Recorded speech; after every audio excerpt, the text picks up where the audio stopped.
The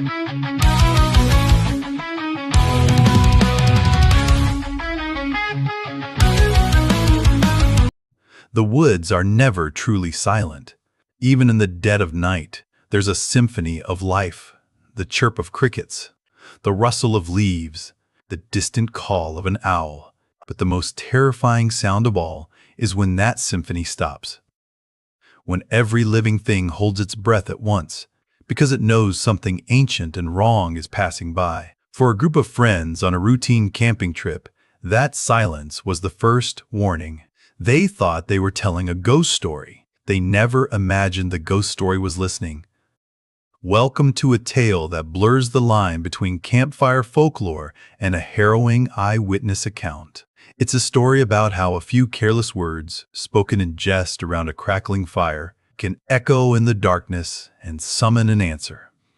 We'll journey deep into the Appalachian woods with a group of friends who thought they knew the legend of the Mothman.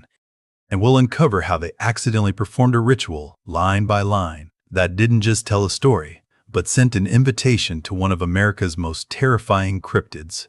Our story begins on a cool autumn evening, deep in a stretch of forest, notorious for strange occurrences.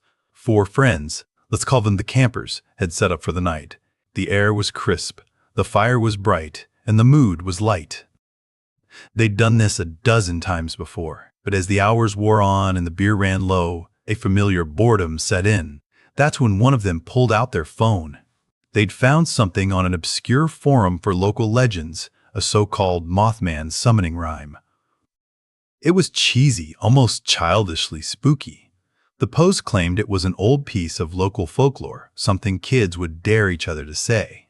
It was perfect. They laughed, passing the phone around, each one reading a line with mock solemnity. It was just a game, a way to break the monotony of the night. The fire crackled, their laughter echoed into the trees.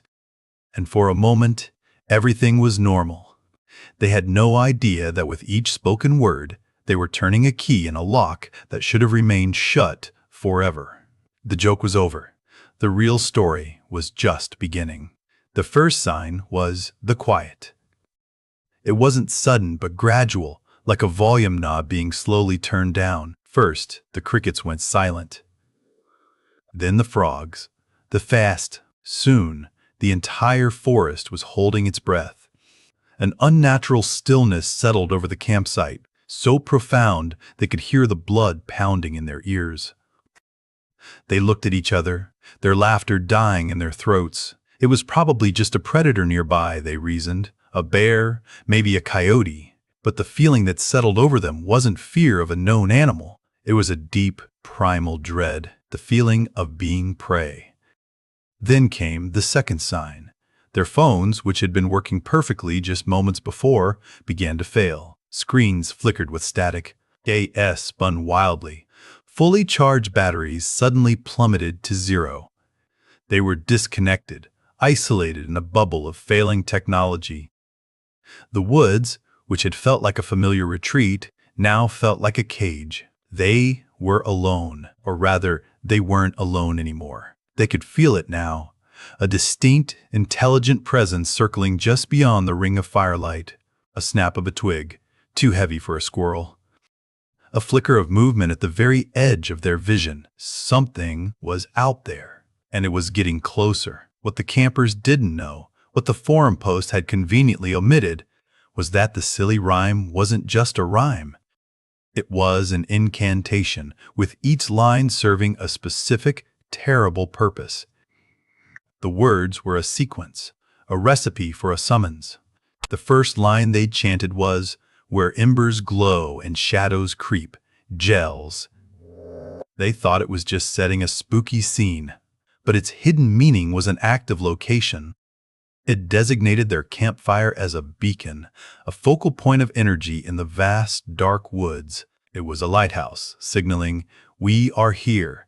The second line was, "Let sleeping eyes be stirred from sleep, stewed." This sounded like a generic call to wake the dead. Its true purpose was far more specific. It was a metaphysical knock on the door between worlds. It wasn't just waking something up, it was making the veil permeable, alerting the unseen that someone was trying to look through. The third line was the most specific: let wings of night on silent air. Fa. Poetic, ominous, but to whatever was listening, it was a name. It wasn't calling just any spirit or creature of the forest.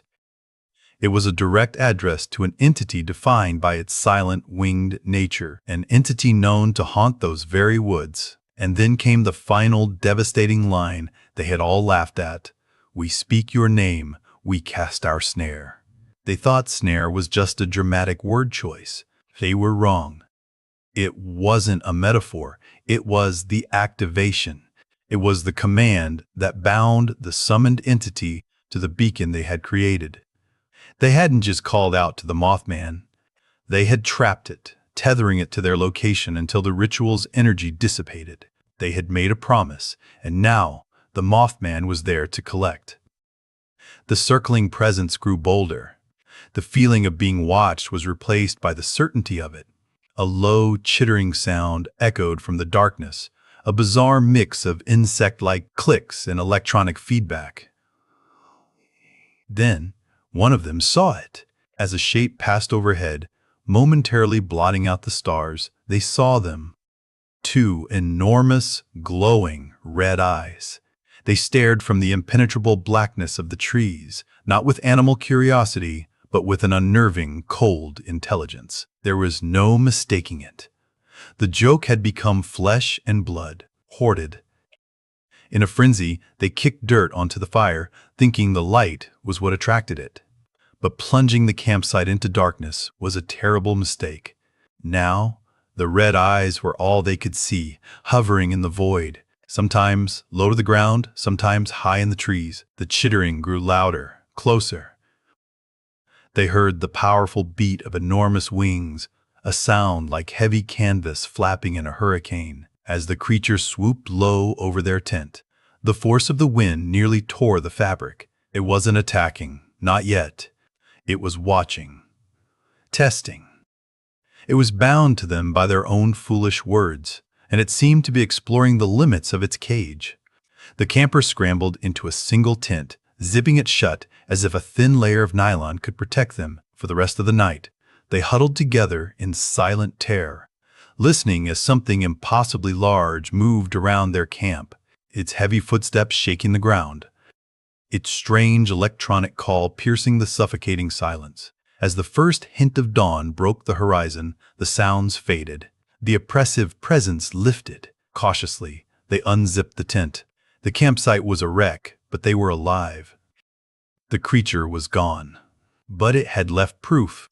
In the soft earth around the dead fire were strange, three-toed tracks, larger than any bird they had ever seen. A strange, metallic smell, like ozone and burnt copper, hung heavy in the air. They packed in a frantic haze and fled, not looking back. They had stumbled into a truth that night, a truth that folklore has tried to warn us about for centuries, that words have power, that some legends are not just stories to be told, but warnings to be heeded.